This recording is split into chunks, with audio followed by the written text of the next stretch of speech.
We are. We're sitting here right here, and we've walked through our past. We were born uniquely, but we've walked this common story that has led us here. And from here, we've wanted change and we've wanted something better for ourselves. We wanted more happiness, success, or this ability to find contentment. But what I've shown you along the way is that we become lost, and then we get alone, and then we get frustrated, and then we hit despair, and we really want out of this, but we feel stuck. The problem is, and when I look at this, I kind of see our lives like almost like a barrel of a gun. And when we look at this, we see these channels that our life goes on this trajectory because your life has bounced through these two main things, your family and your social. And some of these events have been great, but also there's been some pain in there. There's been loss and suffering that has occurred along the way. And all of those things has made us this person here today. This person who's only learned what they've learned through the past. And that can be both positive and negative. You know, I learned a lot of anger from my father. And so I'm like, well, I'm not going to be like him. But the funny thing is fear tells me I'm not going to be like him, which means whatever decision I'm doing is still attached to him. And so even when I'm trying to be something that I learned as a negative, I'm still attaching to the negative. So if I grew up poor and I said, well, I need to be successful. Well, successful to me means not being poor. But that's an itch you can't scratch or a hunger that you can't satiate. So the question becomes like, well, what do we do? What do my students do? What do you do? What does an addict do or a broken person do? Well, this is where it gets really challenging. This is known. This is the path that we walk in the world when we focus on what's outside of us. But if we're going to move from here and go somewhere else, we've got to find a new path, which means we have to step off this expectation path. You got to drop your expectations. You've got to look at your past and be like, I've got to write this new. This is where the new begins. And to do that, we have to counter these natural emotions that, like gravity, bring us back down to earth. Right? Oh, I'm going to lower my expectations. Well, that's a way to live life. So the thing is like, well, let's change expectations. Not necessarily like raise them for the world, but we're going to change them for ourselves. So the very first thing we do is we have the natural counters to these in our brain. Because where there's fear is where we find courage. We've got to learn to look at our lives and choose courage. Because that is what it takes to step into the unknown and the new. I can't just have expectations about the future. I've got to have different expectations about me because I'm the one who's here. Regardless of my past, I'm the one who's here. And so I've got to step off this grid and begin to write a new story. Because otherwise my old story is going to continue to lower my expectations, to put me in despair. So we have got to look to the future and begin to walk and come to the new. Now, luckily our brain has a state for that. It's called the explore state. And this is where we begin to encounter the new. Where in the explore state, we begin to look at the world and discover new truths. Not so much about the world, but about ourselves. But as we discover new things about ourselves, we will discover new things about the world. This life and journey, you were born unique and you're here and you might feel stuck or alone or frustrated. But the thing is like, well, then what are we going to do that's new? Because if you're going to sit here and wait for the world to change, I got nothing for you. Because that's not going to happen. I don't care who the president is or what your religion is. If you keep on praying or hoping for somebody else to change your world, it's not going to happen. So you've got to become the new. You've got to step off this path. You got to step off and be willing to explore what does this mean for you? Because life so far has been about everything around you. But now we got to flip it and begin to discover the courage within ourselves. One, by asking, what do I really want for me? For me, not outside of me, because no new car, new house, new other person is going to solve this problem for you. It's a you problem. And so as we step off, you need to discover the truth about yourself. And maybe the truth is you aren't ready for the world, or you're not ready for that next promotion. Or maybe that job wasn't right for you. Or maybe you weren't ready to be married. It doesn't matter. But the thing is discovering the thing that says, I can become something more. Because if you're content where you're at, then you don't need to listen to me. But if there's more for you and you believe in your own potential that there's more, then you've got to become something new. Because there's no 7 tips and tricks of how to get more. Now, they might be out there, but I'll tell you this. You can go get them more and you will be left feeling empty. The second thing is we have to combat this sadness, this isolation. Now, as we walk along that path, what we're going to find here is we are looking not from sadness, but we're looking for joy. And joy is what we feel if we go back to being a kid, to this word called play. And this is a reconnection to the good, because kids naturally play. But we're looking for this joy again, this joy of feeling connected to what I do every day. Like coming in here and talking about this, I feel reconnected back to being a teacher. I feel reconnected back to my students, and I loved being in my classroom. I also felt fear and alone because I felt like I couldn't do enough to get them there.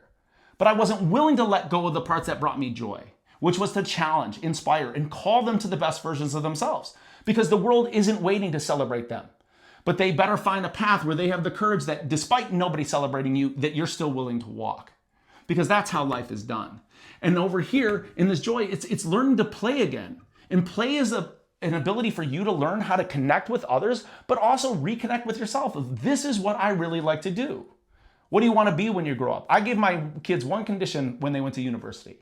I don't care what you study, as long as you love it, as long as you care about it and you feel connected about it. Because whatever is beyond that, they'll find their way. And you might think, well, that's not very practical or pragmatic. Well, yeah, but practical and pragmatic often ends people with despair. Look at the suicide rates in our country right now. Look at the numbers of addiction increasing since the year 2000. Look at the number of people dying of overdoses. And you might think, well, that's a them thing. But it's not. It's the people in your area, and you know that's true because everyone's connected to something like that. And the problem is that's what's leading there, because we feel this. But we've got to learn to find joy in life again. And along this path, once we find the courage and we're finding the joy of playing and we're growing along this path, stepping out beyond our normal boundaries, beyond our past stories, this is the world then we begin to create our own life. Instead of being victims and destroying the things around us because we're so frustrated, we know that we are the creators of our own world. Whether you're biblical or not, it's pretty amazing that in the book of Genesis, when God says, I created people in my own image, that was after he created everything, which means there's a call to us to be creators. But when we're victims, it's all happening to us. When we focus on external happiness, success, and contentment, I need these things to feel okay. I need Amazon to deliver 20 minutes faster for me to feel okay. The truth is that's all of us drug seeking. You know, this is why we need Amazon 2-day delivery or fast food. But the truth of the matter is it's up to us to create our worlds. That's within us. And this is where we have to reconnect to the word love.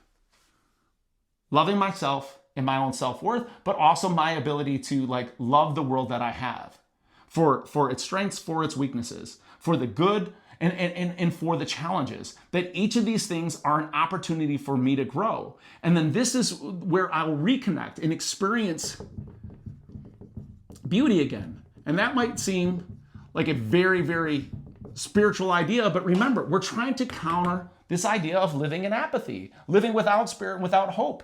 So of course we better aim that. But that might seem like a Hallmark card. But then the thing is then why is it calling you? Why is this idea? Because when we want to improve, we might want things to be easier, but that's not true. The truth is no matter where we're at, we're really looking to experience more in our life, to experience a greater sense of self, to really feel more connection with others, and to feel that what we do in this world has an impact. Keanu Reeves was doing a tour for Bill and Ted 2, the great un-Oscared movie. And he was asked in an interview, the interviewer asked it kind of jokingly, like, all right, Keanu Reeves, what happens to us after we die? And Keanu Reeves took a moment and thought, and the crowd giggled. And he said, I know this. I know that after we die, the people who love us will miss us. Well, that's what this is about. Life and our legacy, the story we leave behind, will be a story of love or not. And so when we're walking on this path, I do not want to leave this story. And I know I'm going to leave that story if I live this story. And I know I'll live this story if I exist in a state of fear. So even though every day I wake up, even making this video, and doubt myself, and fear that I'm unworthy, I have to choose courage. I have to believe in the one that life has put around me, my family, my friends, and the people who support me. And I got to find joy with them, laughter. Because life is hard as is, I don't need to make it harder. And the end of it is this, even making this video, very uncomfortable. But this idea of this. Because every student I've ever worked with, every single one, the ones who loved me and the ones who hated me, it is up to me to try to make the world a better place. Because I'm not perfect, but I'm trying. And the thing is not to be perfect, but just to be a better version of myself. And that's what I think the path all of us went on. And that's where story gets born, because I don't want to live an expected life. Imagine that's your funeral when people just say, oh, like he did everything or she did everything by the book. Look at all the boxes they checked. Or what we're looking for is a person who's changed life. Not just their life, but by default, the lives of people around them, because they live with great courage, with great joy, and great love. That's a legacy. And to me, that's where we raise the expectations to the exceptional. Now, that's a pretty lofty word, the word exceptional. But let's really think about that word for a second. It means to be the exception. Now, in our society, that's the one who gets the trophy, but let's look at that in a simpler way. This has been our story up until now. This is our story. But now what we're doing is trying to live a different story, a story beyond what I was given in the past. Even if it was good, I know that there's more good for me. And so when I look at life and I look at the exceptional, that's what I want for my own story. I want to be the exception to my own rule. I don't want to live the life that the world has shotgunned me into. I want to live the life that I'm meant to be.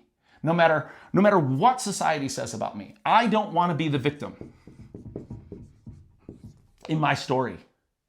And you know you're a victim if you have villains, because that's when you know you're in anger. If you have people in your life that you're angry at, that's resentment. That means you're playing the victim. And you're like, right now, you're going, oh, no, not me. I'm like, yes, you do. As soon as you have a resentment towards your family or towards another, you're in the victim, because every victim has to have a villain. And so if you have other people in your lives that you're allowing to be the villain, then it means you're playing the victim and you've given that person your story. But here to be the exception means to take that story back. That every day I have an opportunity to break the rules, to break the patterns, and change something.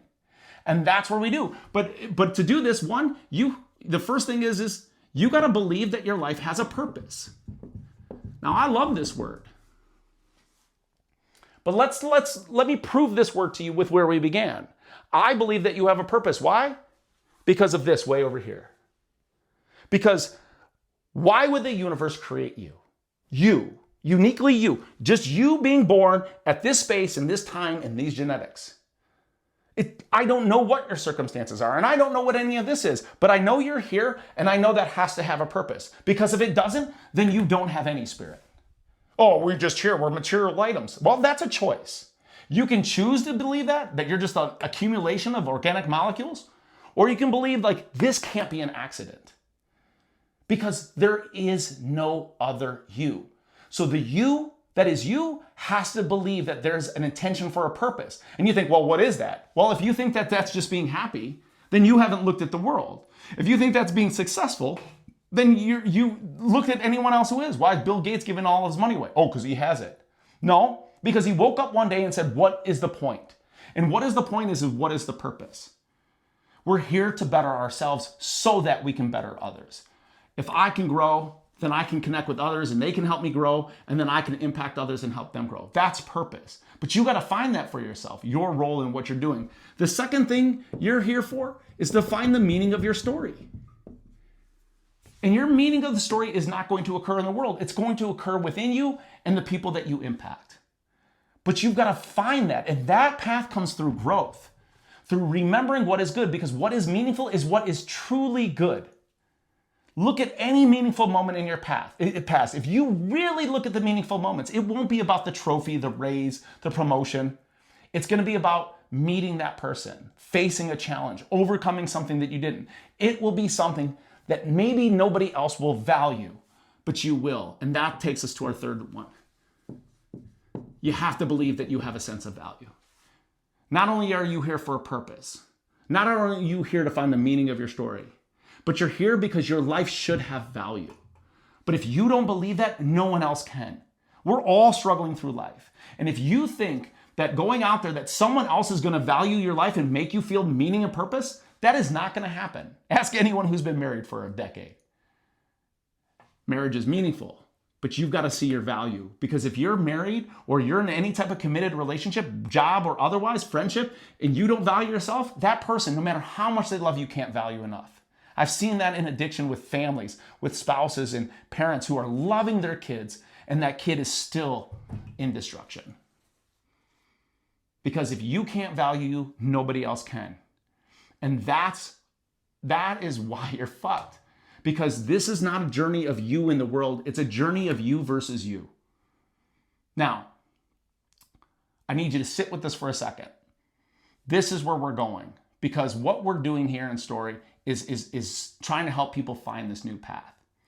So in the last segment of this, what I'm going to do is I'm going to present you that choice. Because that's all this is. It's a choice. When I told my students, if you went back to my classroom today, I guarantee in permanent marker somewhere on a wall or a door or on a table somewhere, this drawing exists somewhere, at least just this simple diagram where I walked them through this.